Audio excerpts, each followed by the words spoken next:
Alright guys, just the other day I used Optimum Clear Coat Restore on this demonstration hood, and I only did a part of it because this clear coat on this hood is so severely damaged and just there's a ton of imperfections. It was a really good subject for using a product like this. So number one, I want to show you guys what this product looks like in regard to the rest of the hood after the 12 to 24 hour cure time. And then I want to see, just for experimentation's sake, does water react any differently on the part of this hood that has been treated with the clear coat and versus the part of the hood that has not been treated and is just severely oxidized. And then we're actually going to take this product and go ahead and treat the rest of this hood. So before using my really nice kind of swirl finder light here, I'm just going to let you guys see from the overhead lights kind of what this looks like, and you can see a bit of this line of demarcation here. All right, so obviously this right here and this area right here is what was treated with the clear coat restore. The rest of the hood has not been treated with the clear coat. So just to give a little bit of insight regarding the condition of the hood, you guys can see, particularly under the lights, just how oxidized, how etched, and just terrible the hood looks. And then we come over here. Is it perfect? Not even close. But the main differences that I see here, and I'm gonna bring my light out here. With this area that has not been treated with the clear coat restore, you can see all of the swirls, the imperfections, and the etchings in the part of the hood that was not treated, right? It looks terrible. Then you come over here to the part that was treated. There is an obvious difference, first of all, in the depth of the black color, and secondly, in the gloss, or the shininess, or the brilliance, or the luster of the surface, okay? Very oxidized, very black, deep black, lustrous, shiny, glossy, all of those good words.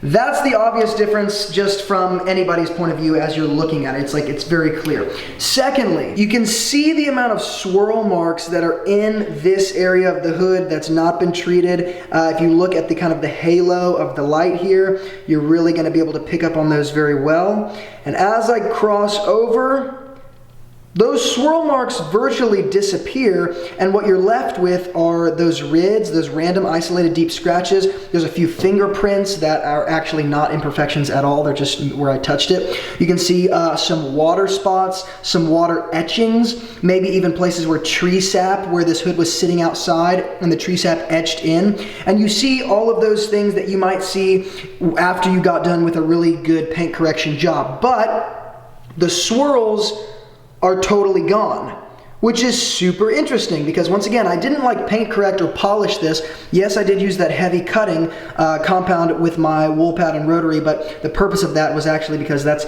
almost part of the directions. You kind of want to, more or less want to level out the surface at a small degree, but it also works very well, again, at introducing some of those scratches that make this product actually work better. So I'm going to take you guys all around here. Is this part perfect? Does the Optimum Clear Coat Restore perfect it? No, it doesn't. Is it 1,000 times better than without it?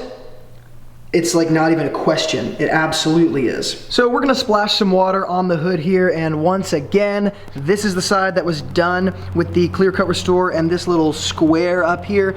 The rest of this was not done, and I've never done this before, so this is a first time for me as well. I just wanna see if there's anything significant here.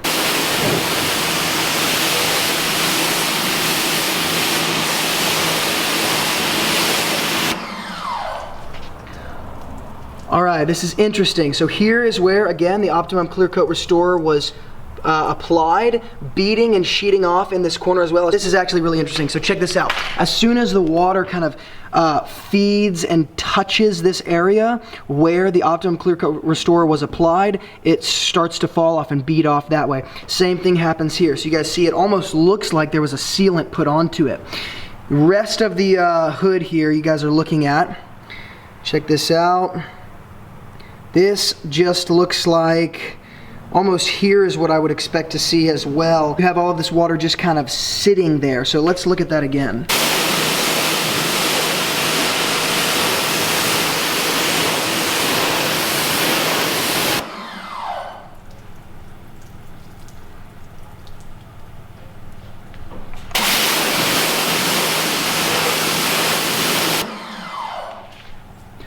What's really interesting is you can see the water pool up right here on that line. The water like literally won't pass that line where the clear coat was applied right here.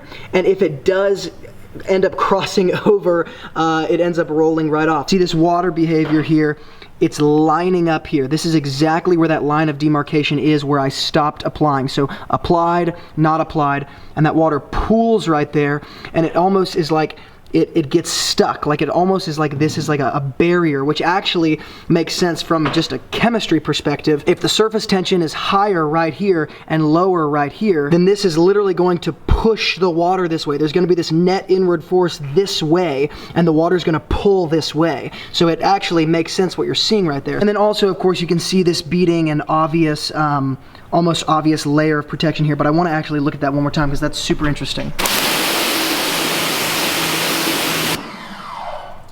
So see how that line just is created right there? And the water starts to recede.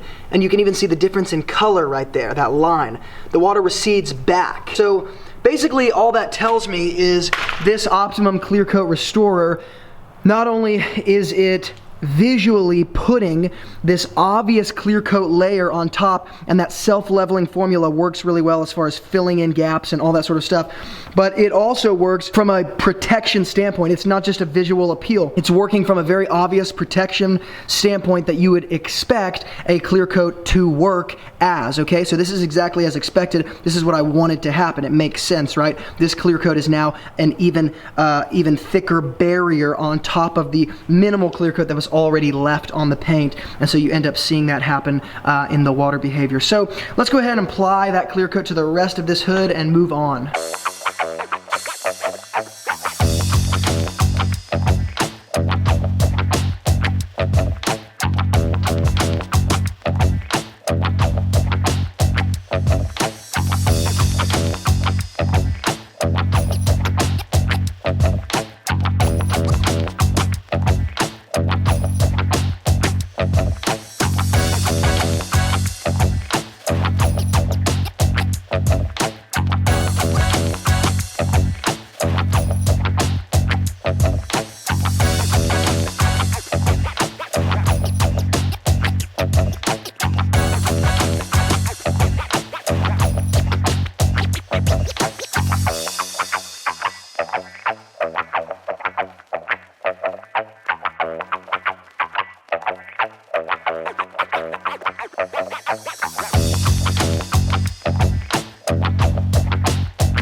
Okay, so that is the full application of the Optimum Clear Coat Restorer. This is gonna sit for 48 hours and totally cure. And then basically, it's just gonna work as a normal demonstration hood would that kind of is restored a bit. So this hood sat out in the elements and got rain, tree sap, hail, snow, everything you could think of. So I'm adding this onto it so that then in the future, as I test products, it's an even better piece to test products on. Anyway, this product really does, I think, speak for itself. It's just fantastic in so many different ways. If you guys want to get your hands on this product, I will hook up a link in the YouTube description box below. Definitely check it out there. But other than that, thank you guys so much for watching and being involved in the Wilson Auto Detailing community. And as always, from Luke here at Wilson Auto Detailing, keep working hard, and I will see you in the next video.